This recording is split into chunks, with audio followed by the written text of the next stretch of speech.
Subscribe GSB Electric and press the bell icon for more latest update.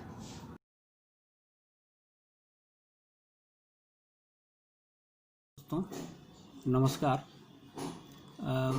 आप लोगों का demand था कि प्राइमरी और सेकेंडरी के लिए करंट कैसे सेलेक्ट करें कि कितना कंजम्पशन होगा, कितना एम्पियर लोड होगा किसी ट्रांसफार्मर में।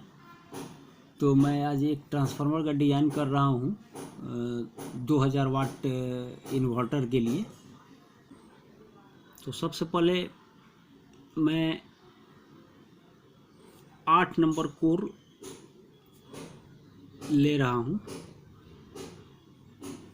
और इसका जो है स्टैकिंग हाइट जो है वो 4 इंच है, यानी जो बोबिन है वो 4 इंच का होगा। तो 8 नंबर कोर का जो लिम्ब होता है बीच का वो 2 इंच होता है और 4 इंच इसका स्टैकिंग हाइट है। तो ये इसका जो है 8 इंच CSA है, चूँकि मैं इसे इंच में काउंट कर रहा हूँ। तो ये जो 8 CSA है, इससे हम कितने वाट का ट्रांसफार्मर बना सकते हैं। तो इसके लिए आपको क्या करना है, 8 × 5.6 का होल स्क्वायर निकाल देना है। तो ये निकालेंगे तो आपका होगा 2007 ये वाट हो गया, यानी 2007 वाट का ट्रांसफार्मर मैं इससे तैयार कर सकता हूँ। इसी तरह अगर आपके पास ये 2 इंच है तो 2 दूनी 4 CSA से आप निकाल सकते हैं। किसी कोर का 1.75 बीच का लिम्ब का है तो उसके हिसाब से आप निकाल सकते हैं कि वो कितने वाट तक के लिए काम आ सकता है।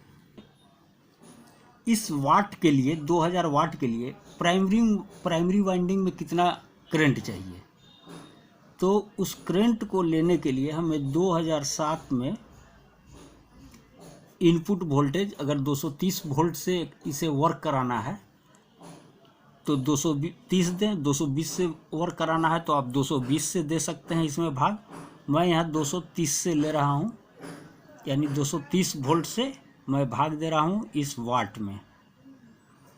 तो ये होगा 8.72 एम्पियर। ये हो गया प्राइमरी। अब मैं निकालूंगा सेकेंडरी के लिए। तो सेकेंडरी के लिए 24 वोल्ट से मल्टीप्लाई करूंगा तो यहाँ आएगा 83.62 एम्पियर, यानी ये सेकेंडरी के लिए हमारा एम्पियर सेलेक्ट हो गया। टर्न का मैंने पिछले वीडियो में बतलाया था कि टर्न कैसे निकालना है। तो 7.7 का एक रेशियो मैंने लिया है, यानी 7.5 से लेकर के 8 तक में जो क्रॉस सेक्शनल एरिया है उससे भाग दे देना है। तो मैंने इसके कोर का क्वालिटी, चूँकि मेरे पास CRGO नहीं है, अगर CRGO हो तो 7.5 ठीक है, बेहतर है।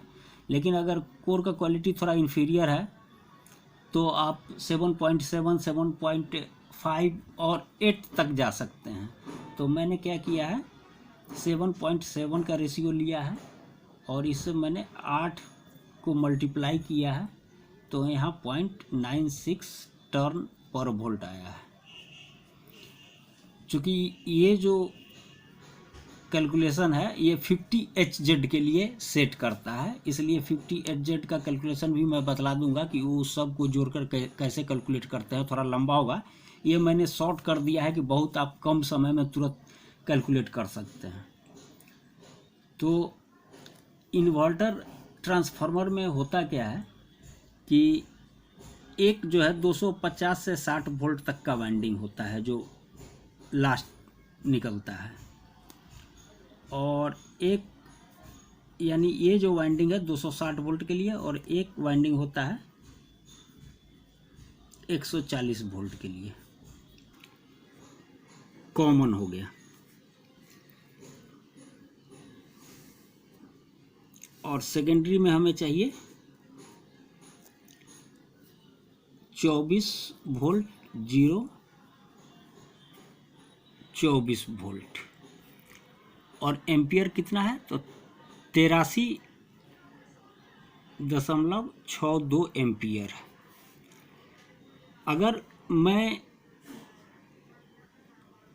0 to 24 वोल्ट लेता हूँ तो हमें 41 एम्पियर की ज़रूरत है, यानी 0 to 48 वोल्ट में। ये अगर यूज करेंगे इस ट्रांसफार्मर को तो ये 41 से 42 एम्पियर का होगा।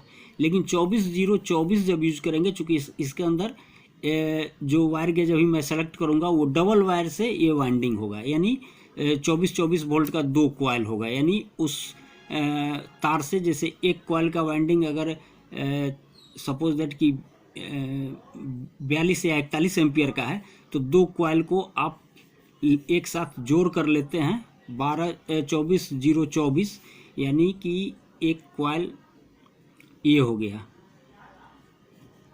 0.24 वोल्ट। वायर से अगर आप कॉइल बनाते हैं तो 0.24 और 0.24, अगर ये वायर 40 एम्पियर का है और ये भी वायर 40 एम्पियर कैरी कर रहा है तो आपका ये 80 एम्पियर हो जाता है। इसलिए इसको कंफ्यूज नहीं करना है, इसीलिए मैंने इसको अलग अलग करके बतलाया है। इसके ऊपर मैंने बाइफिलर वाइंडिंग का वीडियो अपने चैनल पर डाला हुआ है, आप इस वाइंडिंग को देख सकते हैं और उसके लूप को आपस में कैसे जोड़ा गया है वो भी मैंने वीडियो में डाल रखा है। तो यहाँ मैं जो सेलेक्ट करूँगा वो इसके 50% एम्पियर के तार को सेलेक्ट करूँगा। मुझे 83 एम्पियर चाहिए तो 83, यहाँ 6 नंबर तार 47 एम्पियर के लिए है तो ये ज़्यादा हो जाएगा, और 7 नंबर 37 एम्पियर के लिए है, और मैक्सिमम लोड 66 एम्पियर तक इसके ऊपर जा सकता है, इससे ज़्यादा नहीं जाएगा। तो ये बीच का रेशियो आ रहा है 37 एम्पियर का। तो यहाँ हमने वायर सेलेक्ट कर लिया 7SWG। इस चार्ट को मैं थोड़ा देर के लिए रोक रहा हूँ।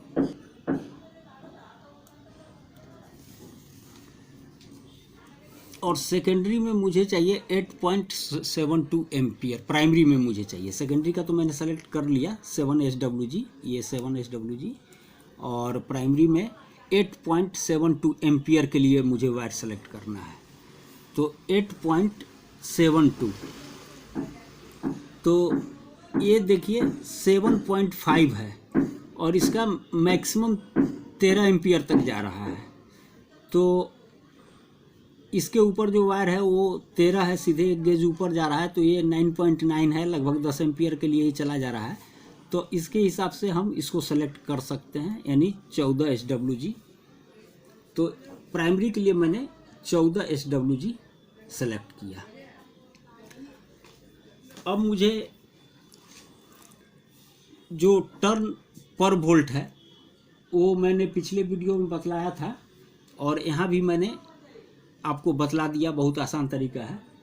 तो यहाँ पर मुझे 140 वोल्ट के लिए 134 टर्न डालना है और यहाँ 250 टर्न, यानी हम जो वाइंडिंग करेंगे तो उसका जो काउंटर है मीटर का उसे जीरो नहीं करना है, 134 के बाद से 250 तक हो जाएगा। यानी ये टोटल वाइंडिंग टर्न यहाँ से यहाँ तक 250 टर्न है, यानी सी से लेके 260 वोल्ट के लिए 250 टर्न है, और ये लूप 140 वोल्ट के लिए निकला है 134 टर्न पर।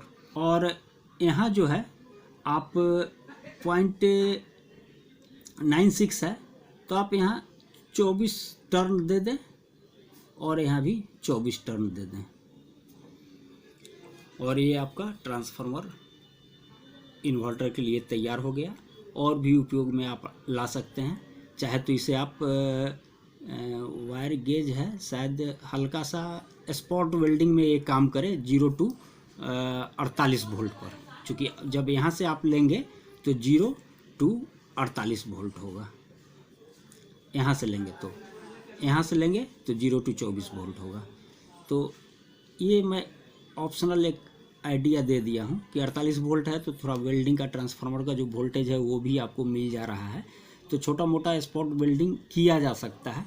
दोस्तों ये वीडियो कैसा लगा? अच्छा लगा तो ज़रूर लाइक शेयर कमेंट करें। धन्यवाद।